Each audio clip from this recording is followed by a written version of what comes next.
Hello, welcome back to some more calligraphy. Now today we'll just be going over 4 more rules for our Spencerian script.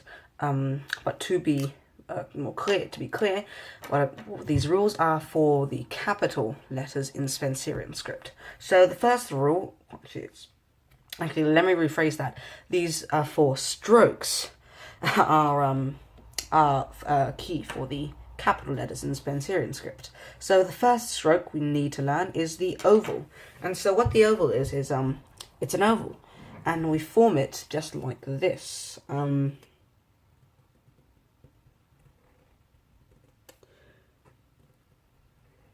Like that. So it's a half completed circle. Now, there might be some errors. You might have made some mistakes or something, and the oval could turn out like this, or it could turn out like this or something. The best exercise just to practice it is that what this we call I just call the loops. But what it is, it's just basically the key is to just keep each oval about the same size as the other and keep forming this pattern like this. Like that. And just try keep each oval level with each other like that. The second stroke is the bad S. It's also called, so it's professionally, well, it's supposed to be called the contracted O, but I just call it the bad S because that's what it looks like. It looks like a bad S, and it looks just like that. So some errors might just be, it might not be on the right angle or something. The best way just to practice your bad S is to just draw up some lines for yourself, kind of like this, and make sure that your stroke is on it, and just keep practicing this kind of this 6 kind of shape within the angle lines.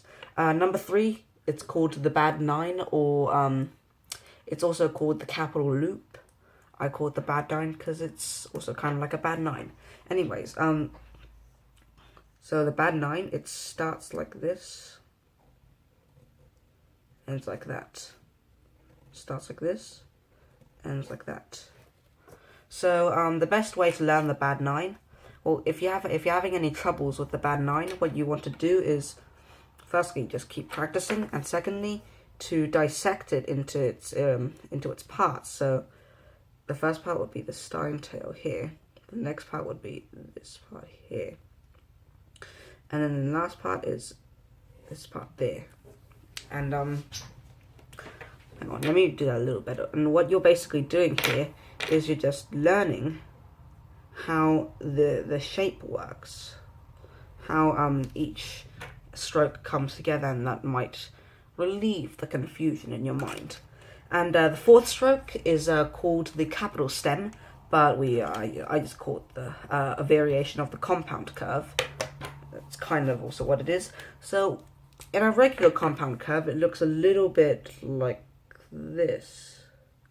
It looks a little bit like that. And the capital stem, it's obviously on a much steeper angle. It's on your closer to it's closer to the 52-degree angle you usually write at, and it's, hang on,